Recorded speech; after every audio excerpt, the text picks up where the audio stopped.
Hello friends, जय हिंद। आज हम देखते हैं दैनिक जीवन में विज्ञान। हम विज्ञान से रिलेटेड सभी जीके क्वेश्चनों को यहाँ पे हम लेंगे जो विभिन्न कम्पिटेटिव एग्जाम की दृष्टि से महत्वपूर्ण होने वाली है। तो आप लोग वीडियो कंटिन्यू एंड तक देखिएगा। अगर आपको वीडियो पसंद आती है तो वीडियो को लाइक करिएगा, शेयर करिएगा और कमेंट में बताइए कि आपको वीडियो कैसा लगा। तो प्रश्नों की तरफ चलते हैं। पहला प्रश्न है, मानव द्वारा प्राकृतिक प्रक्रमों और प्रयोगों के निरीक्षण द्वारा जो प्राप्त विज्ञान होता है वो क्या कहलाएगा? तो यह विज्ञान कहलाएगा, क्योंकि मानव के प्राकृतिक प्रयोग और उसके प्रक्रम के द्वारा यह ज्ञान प्राप्त होते हैं, इसलिए विज्ञान कहलाएगी। विज्ञान के नियमों एवं सिद्धांतों के प्रयोग से जो कार्यों को सरल बनाना हमारा क्या कहलाएगा? तो यह हो जाएगा प्रौद्योगिकी। विज्ञान एवं प्रौद्योगिकी एक दूसरे पर क्या है? आश्रित है। वैज्ञानिक विधि के कुल कितने चरण होते हैं? तो वैज्ञानिक विधि के कुल चरणों की बात करें तो यहाँ पर हो जाएगा 11 चरण होते हैं, जिनमें हमारा आता है पहला जिज्ञासा हो जाता है, प्रश्न करना। परिकल्पना, परीक्षण, निरीक्षण होता है। अभिलेखन होता है, विश्लेषण, वर्गीकरण। पुनर्विचार, निष्कर्ष निकालना एवं नए प्रयोग होता है। ये हमारा वैज्ञानिक विधि के कुल 11 चरण होते हैं।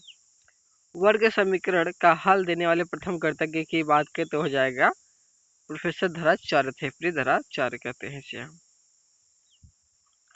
पृथ्वी हर वस्तु को अपने ओर खींचती है, यह जानकारी सर्वप्रथम किसने दिया था? सर आइजैक न्यूटन ने। जड़ी बूटियों को दवा के रूप में प्रयोग करने वाले महान चिकित्सक कौन थे? तो चरक थे। प्राचीन काल के महान शल्य चिकित्सक की बात करें तो सुश्रुत हो जाएंगे। पौधों की संवेदनशीलता का सबसे पहले पता किसने लगाया था? जगदीश चंद्र बोस। आगे देखते हैं, भारतीय अंतरिक्ष कार्यक्रम की जनक की बात करें तो विक्रम साराभाई हो जाएंगे। इन्हें पद्म भूषण की उपाधि 1966 में और पद्म विभूषण की उपाधि 1972 में प्राप्त हुई थी। भारत के 11वें राष्ट्रपति की बात करें तो डॉक्टर एपीजे अब्दुल कलाम हो जाएंगे, जिसे मिसाइल मैन ऑफ इंडिया के नाम से भी जाने जाते हैं। डीआरडीओ और इसरो के प्रबंधक भी माने जाते हैं। विंग्स ऑफ फायर पुस्तक के लेखक के हैं। भारत के रत्न की प्राप्ति 1957 ईस्वी में प्राप्त होती है इन्हें। बैलिस्टिक मिसाइल की खोज भी की थी इन्होंने। आगे देखते हैं, भारतीय नाभिकीय ऊर्जा के पिता की बात करें तो father of India nuclear program तो ये हो जाएगा होमी जहांगीर भाभा हो जाएंगे। इन्हें पद्म भूषण की उपाधि मिली थी 1954 में। परमाणु ऊर्जा आयोग की स्थापना 10 अगस्त 1948 को होमी जहांगीर भाभा की अध्यक्षता में हुई थी। आगे देखते हैं, भारत भौतिकी का नोबेल 1930 में मिला था। किसे मिला था? तो हो जाएगा सर सीवी रमन को। ये क्या थे? पहले भारतीय वैज्ञानिक जिन्हें भौतिकी में नोबेल मिला था।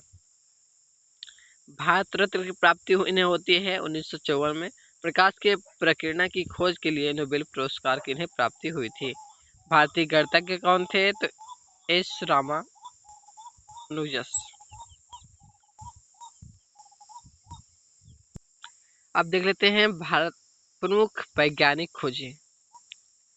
वैज्ञानिक हम देख लेते हैं, तो वैक्सीन का निर्माण किसने करवाया था? सर्वप्रथम ने तो एडवर्ड जेनर ने। पेनिसिलिन की खोज अलेक्जेंडर फ्लेमिंग ने किया था।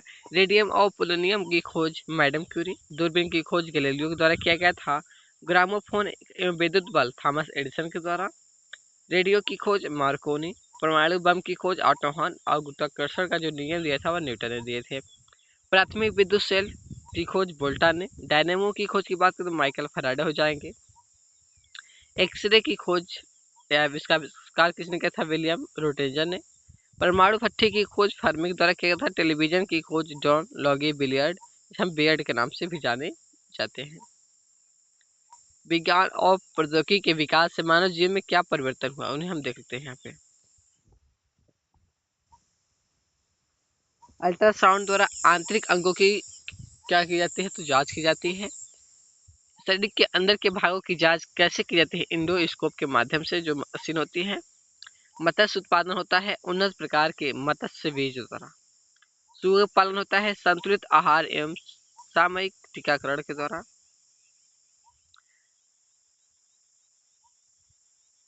डॉक्टर वर्गीज कुरियन किसके जनक है? श्वेत क्रांति के। एनटीपीसी किस लिए स्थापित किए गए थे? कोयले से विद्युत बनाने के लिए, जिसे हम नेशनल थर्मल पावर कॉर्पोरेशन कहते हैं। मस्तिष्क की जांच स्कैनर के द्वारा की जाती है। मुर्गी पालन होता है संतुलित आहार एवं सामयिक टीकाकरण द्वारा। रेशम उत्पादन होता है वैज्ञानिक विधि द्वारा कीटों को शहतूत के वृक्षों पर पालने से। प्रमुख परमाणु विद्युत गृह तारापुर परमाणु संयंत्र महाराष्ट्र 1972 में स्थापना होती है। भारत का पहला परमाणु विद्युत संयंत्र था जो अमेरिका के सहयोग से स्थापित किया गया था। दूसरा रावत भाला है जो क्या है परमाणु विद्युत गृह राजस्थान में है। 1972 में इसकी स्थापना हुई थी। यह भारत का सबसे वर्तमान में क्या है भारत का सबसे बड़ा न्यूक्लियर पावर का है। कलपक्कम परमाणु गृह तमिलनाडु 1983 में है।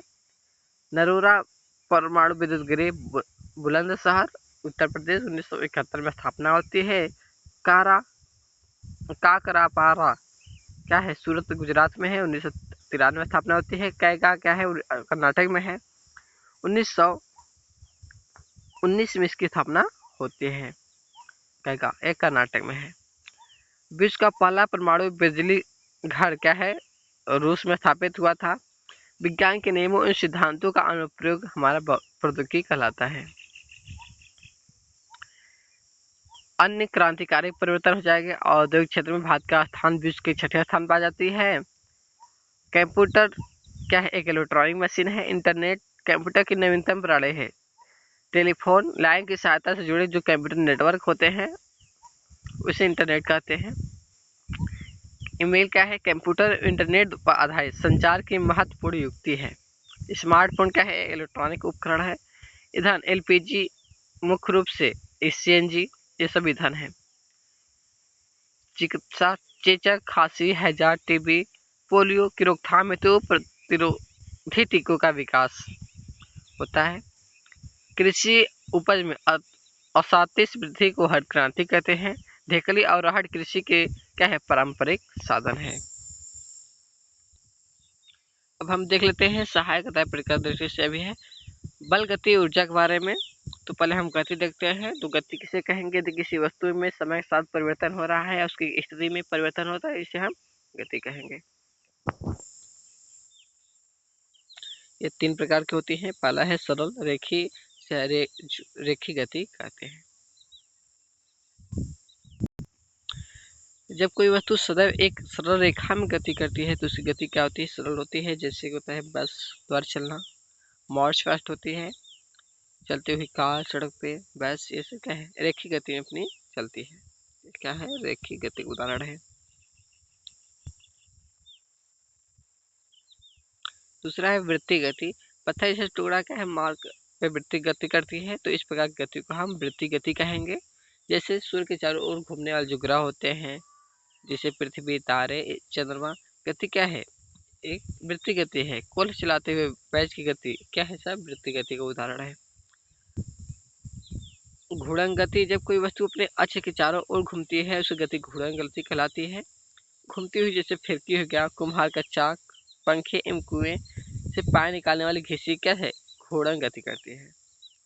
दोलन गति क्या है जब कोई वस्तु अपने मध्य स्थिति के दोनों ओर गति करती है तो इस प्रकार गति को दोलन गति कहेंगे। जैसे झूले की गति बच्चे झूलते हुए झूले पर बच्चे की गति क्या है दोलन गति है जो अपने स्थान से वो मध्य स्थिति पर होते हुए दोनों ओर गति करती है। तो किसी स्प्रिंग पर लटके हुए पिंड की गति पेंडुलम की गति ये सब क्या है दोलन गति है।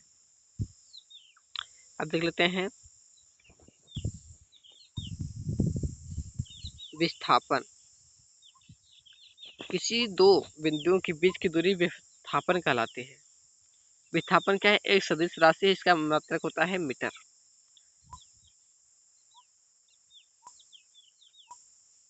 विवेक देख लेते हैं किसी वस्तु के विस्थापन की दर को अर्थात एक निश्चित दिशा में प्रति सेकंड वस्तु द्वारा तय की गई दूरी को वेग कहते हैं।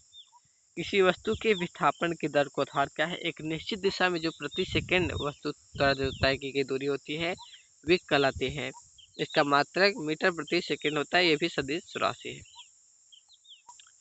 किसी वस्तु के द्रव्यमान तथा वेग के गुणनफल को उस वस्तु का संवेग कहते हैं। संवेग बराबर होता है वेग गुणे द्रव्यमान। यह भी सदिश राशि है। इसका मात्रक होता है किग्रा गुणे मीटर प्रति सेकंड होता है। अब देख लेते हैं चाल क्या होती है? किसी वस्तु द्वारा एकांक समय में चली गई दूरी को चाल कहते हैं, यानी चाल का मात्रा मीटर प्रति सेकेंड होता है। जैसे 1 किलोमीटर/आवर बराबर क्या होगा? 5/18 मीटर प्रति सेकेंड। चाल बराबर होता है दूरी बटा के समय होता है। एकांक समय में चली गई दूरी को चाल कहते हैं। चाल क्या है? अदिश राशि है। किसी दूरी देख लेते हैं, किसी वस्तु द्वारा किसी समय में तय किए गए पथ की लंबाई को उस वस्तु की दूरी कहते हैं। दूरी क्या है? अदिश राशि है। यह सदा धनात्मक होती है। त्वरण क्या है? वेग में परिवर्तन की दर को त्वरण कहते हैं। इसका मात्रक मीटर प्रति सेकेंड होता है। आप देख लेते हैं बल। बल वह बाह्य कारक है जो किसी वस्तु की प्रारंभिक अवस्था में क्या है? परिवर्तन लाता है, यानी परिवर्तन करता है या परिवर्तन करने की चेष्टा करता है, तो क्या कहलाएगा? बल कहलाएगा। इसका एक सदिश राशि है। इसका मात्रक न्यूटन होता है। संपर्क बल क्या होता है? संपर्क बल कई प्रकार के होते हैं। जैसे इसमें होता है पेशी बल होता है। पेशियों द्वारा लगाए गए बल को पेशी बल कहते हैं। जैसे बालों द्वारा गाड़ी को खींचना, बैलों द्वारा पानी से भरी बाल्टी उठाना, किसी वस्तु को हथौड़े से पीटना, टमाटर को दबाना, ये सब क्या है? पेशी बल का उदाहरण है। घर्षण बल क्या है? किन्हीं दो सतह के संपर्क तलों के बीच सापेक्ष गति का विरोध करने वाले बल को घर्षण बल कहते हैं। जैसे कैरम खेलना। असंपर्क बल क्या है? गुरुत्वीय बल इसमें आता है। पृथ्वी प्रत्येक वस्तु को अपने केंद्र की ओर आकर्षित करती है। पृथ्वी के आकर्षण बल को गुरुत्वीय बल कहते हैं। गुरुत्वीय बल हो जाएगा। चुंबकीय बल क्या है? चुंबक द्वारा चुंबकीय पदार्थों पर लगाया गया बल चुंबकीय बल कहलाता है।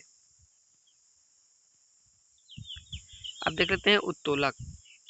उत्तोलक एक सीधी या टेढ़ी छड़ होती है। उत्तोलक 3 प्रकार के होते हैं। प्रथम प्रकार के उत्तोलक में जिन उत्तोलकों में आयाम और भार के मध्य आलंबन होता है, जैसे हैंडपंप, हथौड़ा, दंड नूला, कैंची, शीशा, झूला, फ्लैश, ये सब क्या है? प्रथम प्रकार के उत्तोलक हैं। दूसरे प्रकार के उत्तोलक की बात करें तो हो जाएगा जिन उत्तोलकों में भार, आलम तथा आयाम के मध्य होता है, उसे हम कहेंगे इस तरफता हो गया, पहिए वाली ट्रॉली, ठेला, ये सब क्या है?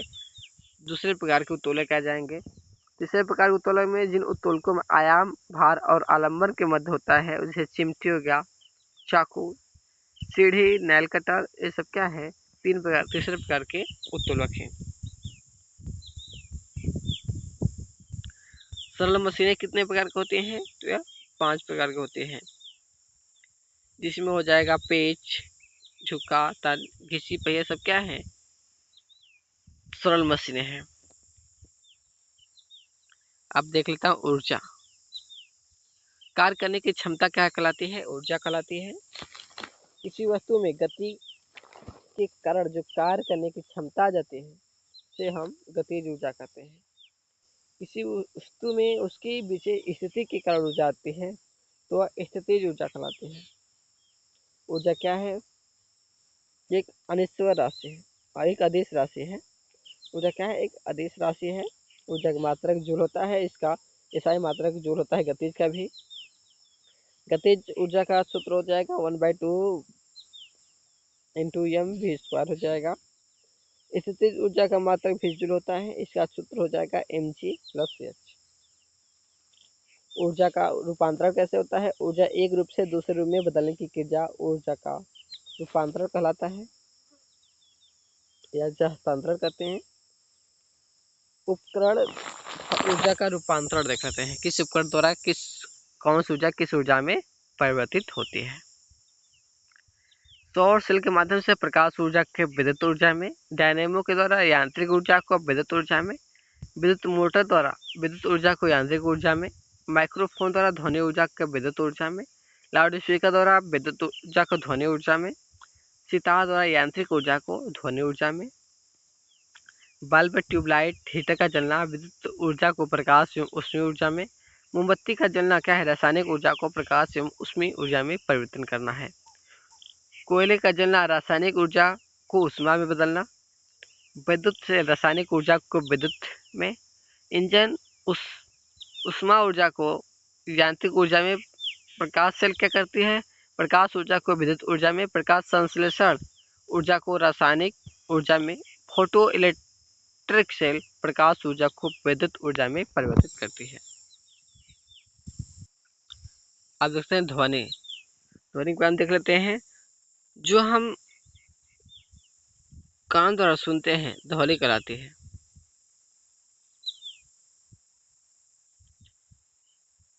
प्रवत ध्वनि तथा मन ध्वनि होती है, मोटी तथा पतली ध्वनि होती है, प्रीत तथा आश्रित ध्वनि होती है,